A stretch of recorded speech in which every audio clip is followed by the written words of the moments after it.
La plupart des nouveaux tireurs perdent des matchs avant même de tirer un premier coup. Et nous allons aborder des points comme adopter la bonne posture, ce que vous devez lever, que faire de vos bras, par exemple quand vous filmez et que vous ne savez pas quoi faire de vos mains.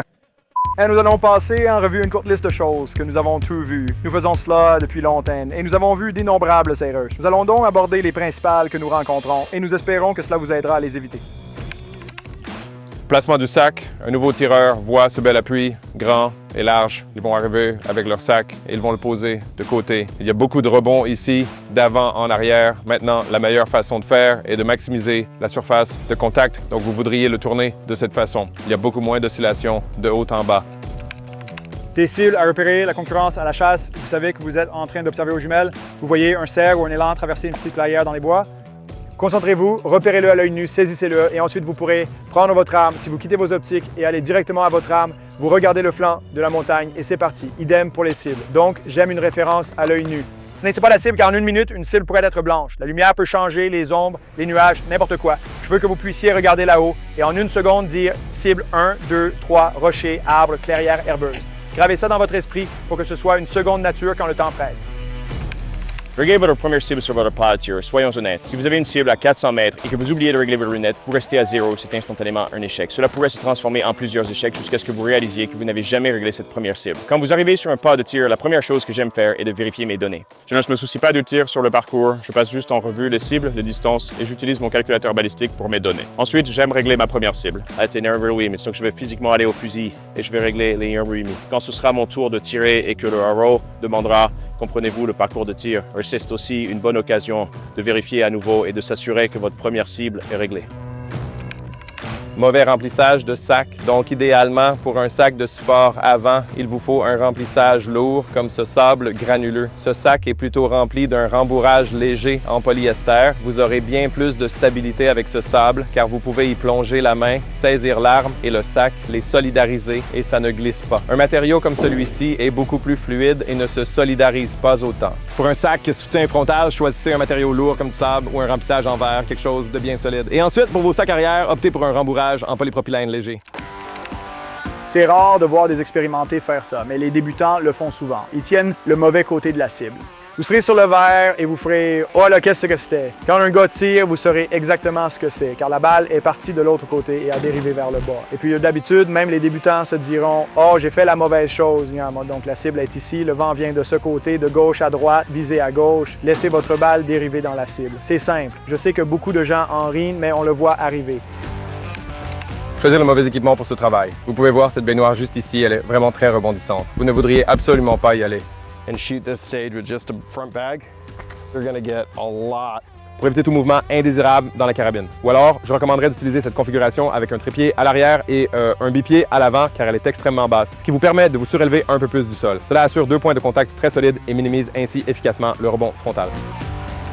Les tireurs vont parcourir et tirer sur le parcours. Ils ne consulteront pas leur carte de données où ils pourraient la mal lire et ils dérégleront en fait leurs lunettes au milieu du parcours. Donc, dans cette séquence, engagez la première cible avec 1,8 milliradians. Je consulterai ma carte de données. Je sais que je suis engagé sur la cible circulaire et je dois régler 2,6 pour engager avec succès la deuxième cible. Référencez-la toujours et assurez-vous de régler les bonnes données pour la cible suivante. Ce match était vraiment amusant. Nous avions une étape avec 4 positions sur la barricade. La première position visait la cible 1 et 2, puis on passait à 3, 1 et 2. En avançant, c'était 2 et 3, et ensuite on bougeait vers 1, 2, 3, 1, 2. Je ne me souviens même plus de l'ordre exact. C'est un peu un jeu d'esprit, en plus de devoir se souvenir de tout le reste que vous avez à gérer. Les cerveaux des gens sont différents, alors quoi que vous ayez besoin de faire pour bien l'ancrer dans votre esprit. Certains gars, je les vois debout, et ils restent là, les yeux fermés, et ils font ça encore et encore et encore et encore. Mais moi, je l'ai écrit sur ma planchette de bras. J'ai rédigé 4 colonnes distinctes pour chaque position. Mais il faut vraiment que ce soit planifié à l'avance, de sorte que vous ne gaspillez pas votre énergie mentale sur le terrain, alors que vous pourriez utiliser cette capacité cérébrale pour prêter attention à la trajectoire de vos projectiles, à l'action du vent, et vous concentrer pleinement sur l'établissement d'une position stable.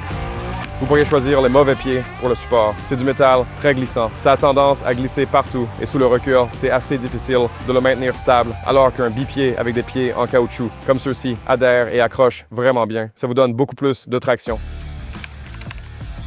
Plus on tire en droitier, mon genou droit est levé. Alors je vais juste m'approcher, serrer cette bûche. C'est une seconde nature. On s'approche. J'ai vu un gars de notre équipe faire ça 5 fois. Il s'approchait avec son genou gauche levé en droitier et il disait Pourquoi mon coude ne touche pas? Ah oui, tu sais, il changeait. C'est très facile à corriger à la maison.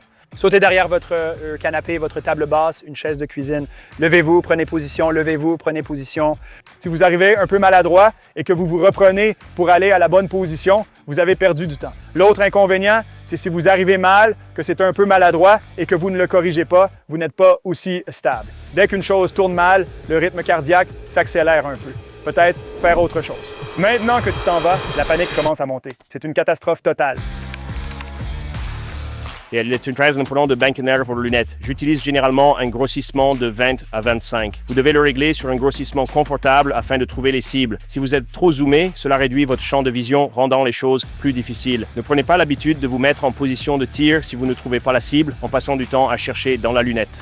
Pour une chance de trouver les cibles, et vous pouvez toujours monter et zoomer. Orientez physiquement le fusil et la lunette dans cette direction, car ce sera beaucoup plus facile une fois que vous serez sur la lunette pour trouver cette cible. C'est pourquoi j'aime tant la compétition. J'invite les chasseurs à se joindre à nous. De même que la police militaire, il est vraiment difficile de simuler le stress. Oui, c'est peut-être pas une vraie situation de chasse ou quoi, mais quand même, ça, ton cœur s'accélère. Et ça monte toujours. Je parlais aux gars ce week-end. On était en phase 1. Je me disais, là, pourquoi je suis si nerveux? J'ai fait ça plein de fois et je suis toujours à fond. Il faut s'entraîner. Je vous conseille d'aller à toutes les compétitions d'une journée possible. Ce que je faisais souvent au début, c'est que j'invitais des potes de chez moi et on misait $1, $5 et le vainqueur de cette étape concevait la suivante et on restait là à enchaîner les étapes. Cela a créé une certaine pression pour nous. Genre, on voulait gagner. Je ne savais pas si c'était pour la gloire ou l'argent. C'était un peu tout ça à la fois, mais ça a vraiment aidé. Ce qui fonctionne pour vous, votre personnalité, votre situation, déterminez-le. J'espère qu'à travers ces quelques courts extraits, certaines des choses que nous avons pu voir... C'était épouvantable.